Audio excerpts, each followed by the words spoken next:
نظام الدین کے ایک عالم نے بتایا، بڑے بزرگوں میں سے بتایا کہ مولانا الیاس صاحب رحمۃ اللہ کے زمانے میں ایک عالم نکلے۔ اس زمانے میں نکلنا بڑی مشقت والا تھا، پیدل چلتے تھے اور راستے کچے ہوتے تھے اور پھر لوگ جانتے نہیں تھے، سفر کی تھکاوٹ، لوگوں کے تانے اور پھر کھانے پینے کی چیزیں ملتی نہیں تھی۔ تو نظام الدین آ کر کچھ ذرا سانس لیتے تھے، جیسے یہاں آتے نا رائے گنج میں ٹھنڈے علاقوں سے اور کے مشقتوں سے، تو جیسے ماشاءاللہ ہر ایک کا دل لگتا ہے کہ بھئی یہاں پانی بھی گرم ہے، وضو اور کپڑے دھونا سارا، تو وہ بھی سارے دن عمل میں رہے، اعمال کا اہتمام کیا۔ عشاء کی کتاب کے بعد وہ کہنے لگے بھائی ایسا کونا ڈھونڈتا ہوں جہاں کوئی مجھے تنگ نہ کرے، اور تلاش کرتے کرتے واقعی ایک اندھیرے والا کونا مل گیا، بستر بچھایا، اے اللہ تیرا شکر ہے، کچھ زیادہ سو لوں گا، تھکاوٹ دور ہو جائے گی، تہجد میں اٹھوں گا۔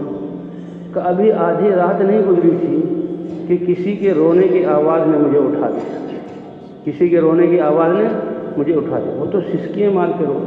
جب میں نے غور کیا تو دیکھا مولانا الیاس صاحب رحمۃ اللہ علیہ بھی وہیں آئے تھے، اور وہ بھی اسی لیے کہ کوئی مجھے نہ دیکھے۔ کہا پھر تو یہ پتہ لگا کہ فکر والے داعی اور عام آدمی میں کیا فکر ہوتی ہے۔ میں اس کونے کو ڈھونڈ رہا تھا نیند پوری کرنے کے لیے، اور مولانا الیاس صاحب نے اس کونے کو چھانٹا ہے اللہ کے سامنے رونے کے لیے۔ تو یہ رات بنائی اللہ نے اس لیے، تتجافى جنوبهم المضاجع يدعون ربهم خوفا وطمعا ومما رزقناهم ينفقون۔ یہ ہیں ہی راتیں اس لیے، اے میرے بندوں میں شارق سے زیادہ قریب ہوں، تم خود کیوں نہیں اٹھتے، کیوں نہیں میں نماز پڑھتے، کیوں مجھ سے نہیں مانگتے؟ جو مانگو گے میں تمہاری پوری کروں گا۔ ٹھیک ہے بزرگوں سے کہنا، دوسروں سے کہنا ہمارے لیے دعا کر دیجئے، بہت بڑی بات ہے، لیکن بھی اللہ تو کہہ رہے ہیں تم خود مجھ سے مانگو، ادعونی استجب لکم، اللہ کا یہ وعدہ ہے۔ تو تہجد کا بھی اہتمام کرنا ہے، پانچوں نمازوں کے نئے ماحول کو بنانا ہے، اسی طرح صلاۃ الحاجہ کے بھی۔ ہماری تو دعوت یہی ہے کہ اللہ اعمال پر کرتے ہیں۔ لوگ جب دیکھیں گے کہ کمائیوں میں تھوڑا وقت دیتے ہیں، تجارت میں تھوڑا وقت دیتے ہیں، اور یہ تو پھرتے ہی رہتے ہیں اور ان کی آمدنی بہت محدود ہے، ان کی یہ چیزیں کیسے پوری ہوتی ہیں، تو وہ دیکھیں گے کہ ان کی جو یہ بیماریوں سے حفاظت اور ان کی آپس میں اطمینان اور ان کی حاجتوں کا پورا ہونا یہ اللہ کی مدد سے ہے، پھر ان کی زندگیاں بدلیں گی۔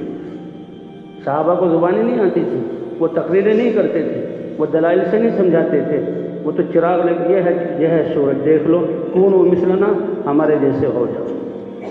جی ہاں، مدینہ منورہ میں یہی ہوتا تھا۔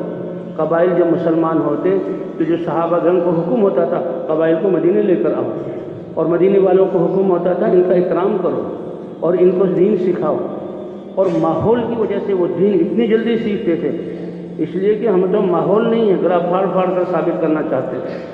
جی ہاں، اندھیرے میں ایک آدمی کو قید کیا ہوا ہے اور اس کو ہم سورج کی تھیوری سمجھا رہے ہیں، اور وہ بیچارہ تہ خانے میں پیدا ہوا وہی ہے اور اسی کو وہیں سمجھا رہے ہیں، تو کوئی سورج کی حقیقت سمجھا سکتا ہے اس کو؟ نہیں سمجھا، حالانکہ سورج ایک مخلوق ہے، اور ماحول کے بغیر اس دین کو ہم سمجھا رہے ہیں۔ اسی آدمی کو لنگڑی پکڑ کر چند چیڑیاں چڑھا کر چھت پر لا کر بس یہ کہہ دو یہ سورج ہے، کسی تقریر کی ضرورت نہیں، انہی لوگوں کو دکھا دو یہ ایمان ہے۔ صحابہ کرام نہیں کہتے تھے ہم جیسے ہو جاؤ، تو کوئی دیر نہیں لگتی تھی۔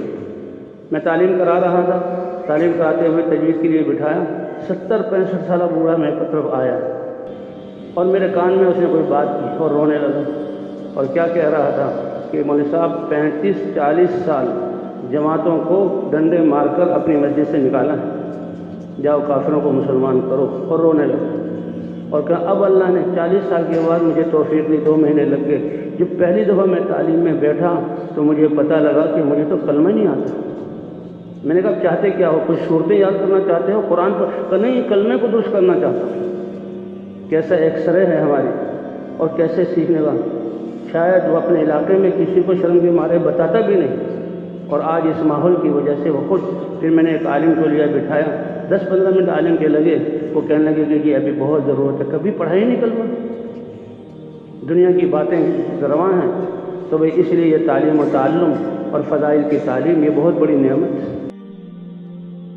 جو کچھ سنا اللہ پاک اس پر عمل کرنے والا اور ساری کی ساری انسانیت تک پہنچانے والا بنائے۔ دین کی بات پھیلانا صدقہ جاریہ ہے۔ مزید ہماری ویڈیوز کو دیکھنے کے لیے ہمارے چینل دعوت تبلیغ کو سبسکرائب کریں۔ جزاکم اللہ خیرہ۔